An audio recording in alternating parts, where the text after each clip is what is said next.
So what is up, guys? Nick here, helping you to master your technology. iPhone 16 Plus 1 year later, should you still buy it?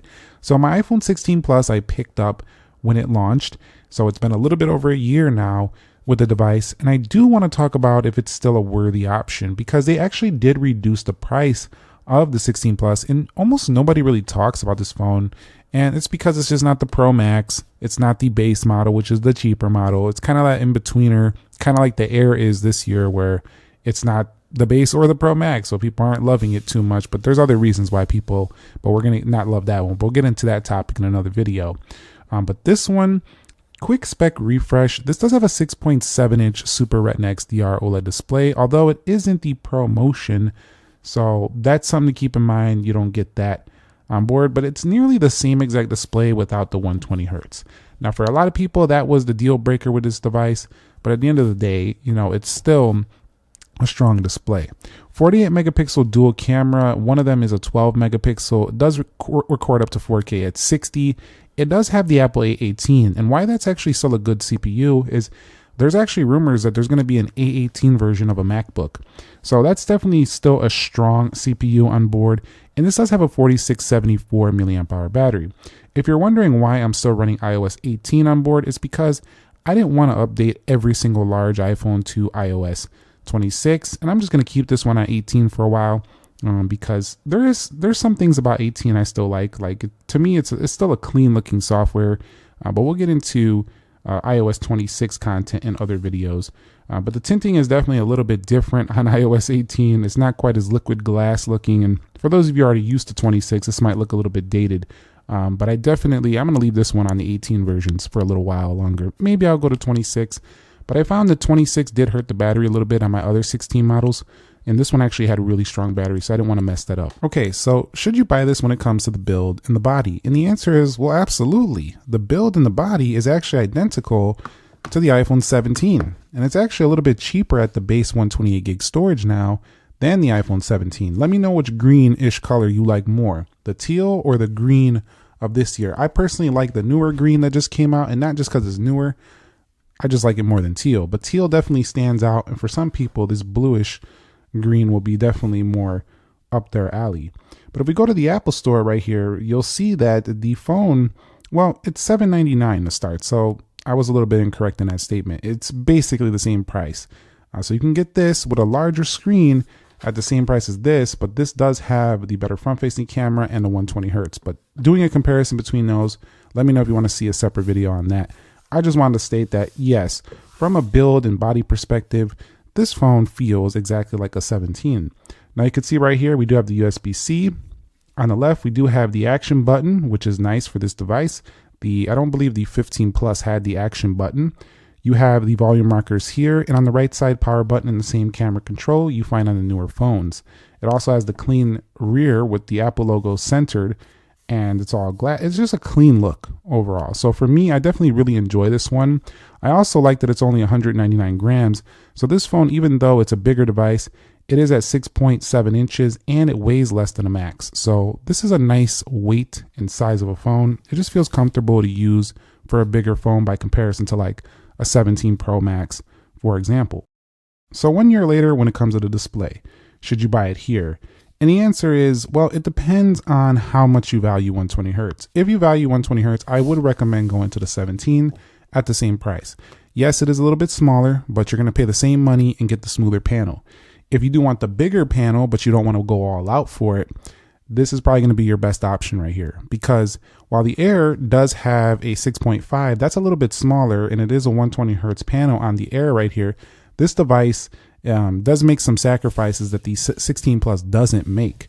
For example, dual camera, larger battery, and while there's a larger display, yes, it's not 120 hertz. The Air is going to cost you $300 more with taxes, somewhere around there. So definitely the 16 Plus for a big display is a really decent value here, and you could probably even find it cheaper than at the official retail prices in many locations. So this is a solid deal for a large iPhone right now in the area of display. It does get 1,000 nits, 2,000 outdoors, and while the newer phones are a bit brighter at the full 3,000 nits, this is still bright enough. I never really had an issue, and while this is a not 120 hertz. It does have the same resolution. So the actual screen quality, even now when you're reading stuff, it all looks the same. It really does. The sharpness is exactly the same. So we're already seeing articles on an Air 2, but the actual text and stuff looks exactly the same. So you're not going to see any substantial difference. Now the bezels on here are a little bit thicker than some of the Pro models. You can see them right here, but they're not too much different from like well, they are a little bit different from the 17, but they're not too much different from like a 15 Pro Max, for example. They're pretty similar there, but they're not the most bezel-less display right here. But it is 6.7 inches for those of you who do like that size and format. I think it's pretty durable when it comes to scratch resistance as well.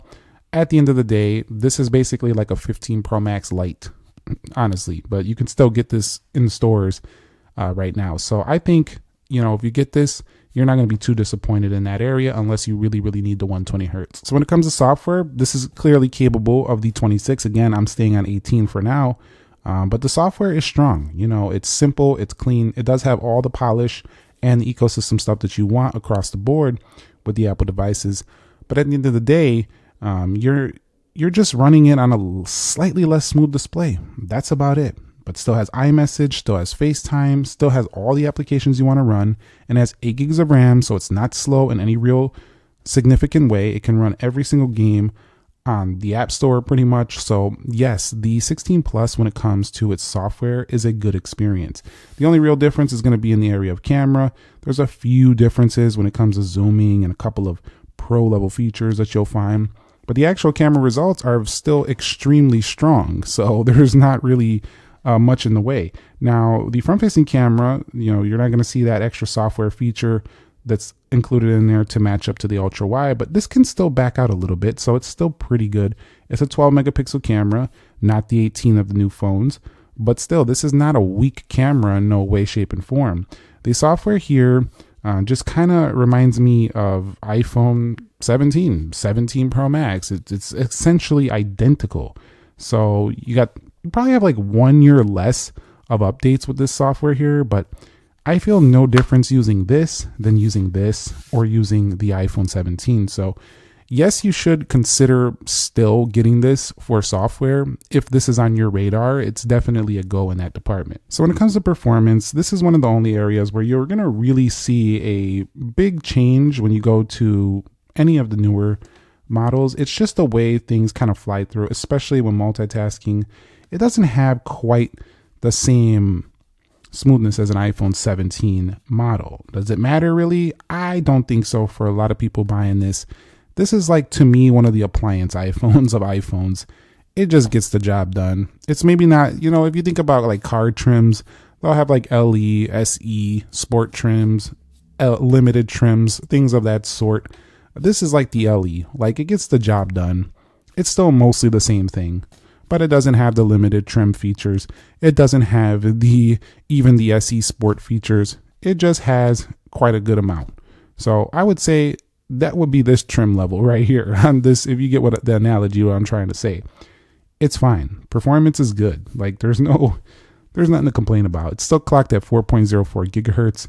To me, this is the iPhone Air of the iPhones, actually, if you really think about it, because if you look at the iPad Airs, those have like aluminum shell like this.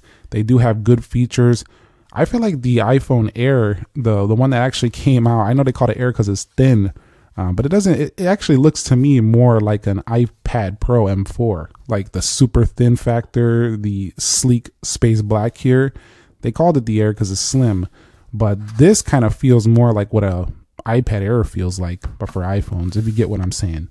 It's definitely a strong performer though for most folks. So should you still buy it in terms of the camera? Now, I think yes, 100%. I like the 2X. It's pretty good. And the zoom I think is enough for most people. Those extra zoom cameras that we've been getting on some of these newer phones, they haven't really, I don't really ever really zoom past like 5 times, like for the most part. Yeah, I do zoom in a couple of times really far, but for, you know, just daily use, I think these are still fine. Ultra wide is nice to have. Even the Air doesn't have the ultra wide. And if we go over to video, we do have 4K 60. The video doesn't really feel any different in reality to most of the pros until you start playing around with the Pro Raw Res.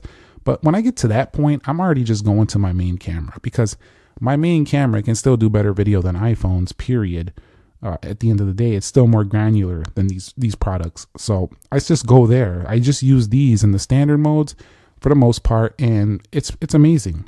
Also, the front-facing camera, still very good quality, although I do think if you like to get group shots, I would skip this phone. If that's your main thing, selfie cameraing, I would go ahead and get any of the newer 17s. All of the front-facing selfie cameras are just far superior on a new phone. So just skip this if that's your main thing. You're going to be doing self-video, self-content creation from the selfie camera.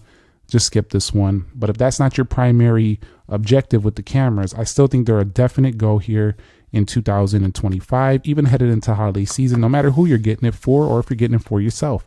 It's still a really strong offering. So one of the things I don't think is that great is the storage value. I don't think at $799, I think 128 gigs at $799 is a little bit of a high price tag, especially when you consider that the base 17 is 256 gigs for $799. I feel like they should have dropped this to 256 gigs at $799 on this phone. I think it's a better deal like that. So for me, the 256 gigs is slightly high on this device, but I get where they're coming from. You know, you got 256 gigs on a smaller phone, $799, 256 gigs on a larger phone, 16 plus, the $899, the $999 if you want the Air for the sleek, different, innovative feel. At the end of the day, I don't think the storage value is strong here, whereas I do think it's strong on the base 17. So one of the great things about this phone is that it does get really strong battery. And if you're coming from an older iPhone, you'll get your USB-C, although this is not the fastest transferring version. That would be reserved for the pros. At the end of the day, it's like a 4674 milliamp hour battery. So it's pushing near 5,000, not quite. And it definitely feels a little bit dated by comparison to some of the other phones with silicon carbon batteries starting to make their way onto the market. But at the end of the day, with the optimizations, Apple controlling this hardware and software, and that being a pretty large battery and this not having 120 hertz, I do find this phone to last very, very long. It's definitely a full day and then some phone. It reminds me a lot of the Max devices, while being slightly behind those a little bit in the battery, but it's close. So definitely better than base model phones, but not quite Max level. It's somewhere in between, and it's very acceptable. It just gets through a day, and then probably maybe like a quarter to a half of the next day. That's how I feel about the experience on here. So it's a thumbs up in this department when it comes to the battery life. So a little bit of connectivity is just a little bit faster with Bluetooth and some Wi-Fi on some of the newer ones, transfer speeds, but this is pretty good too. I mean, this still got 7, no 6E, but 5.3 Bluetooth, not the latest standard, but it's strong. Very good, reliable Wi-Fi and 5G, emergency SOS, messaging via satellite, does have Face ID on board via the dynamic island. In addition to that, this does have most of the things that you would want in terms of just reliable connectivity as the newer, bigger phones with the best features out. So it's pretty strong in this department as well. I don't have a real issue with connectivity. So if you're wanting to recommend this, if I was wanting to recommend this as a phone, I think it's pretty good. You can also push this to a display. This is a display port as well. The camera control is fun to use if you don't want to pay thousands to get it there. I just almost dropped it right there. The aluminum shell on this phone also tends to feel a little bit light, but still sturdy, a little bit strong. I do feel like this glass back could crack a little bit if you dropped it on the wrong angle, so be careful with that. And the camera bumps do stick out a bit off the body, so a nice case would give this really solid protection overall. It seems pretty durable in a nice size versus like the smaller iPhone 17 right here. All right, so what are some of the cons? Well, again, no 120 hertz, no always on display. So if that's something that you really want, this is out. Here are the pros. It comes in a nice teal, an ultramarine color, a pink color as well, for those of you who do like the pink. It does have really good endurance on the battery. It has good cameras. It has an ultra wide camera, unlike the Air. It comes in at cheaper than the $799. It comes in at the same price as the 17, but it comes in at cheaper than the Air. It comes in at cheaper than the Pro Maxes. So it is a cheaper, larger iPhone, but still not cheap, but cheaper. Is it a good recommendation? I think at full retail, it's a little bit high. I think if you could find this on a deal, it will be a much better steal. Also, if you do a trade-in and get the base model 128 gig, I do think you could cop this at probably just a few $100 with a trade-in. So I think when you get this down in the lower price tag, it's a solid offering. And it pretty much offers, I would say, about 85% to 90% of what the latest iPhones offer. So a year later, I've been very happy with it. There's just not a lot wrong with it, but there are a few things that don't make it a super exciting phone for a techie person. But for most consumers, I think it does more than enough for most people. So thumbs up if you enjoyed it, subscribe if you haven't already, and let me know if you're going to be picking up an iPhone 16 Plus now that it has a discounted price this year in 2025. If not, if you're not interested in the Plus, or you wanted to see maybe a 17 Plus, let's discuss that as well, because I thought they were going to bring a 120 hertz version of the Plus. That probably would have been a little bit more successful, I think, than the iPhone Air. Let me know your thoughts down below. I'll catch you on the next one. Nick here. Be sure to be well. Be sure to subscribe if you haven't already, and peace.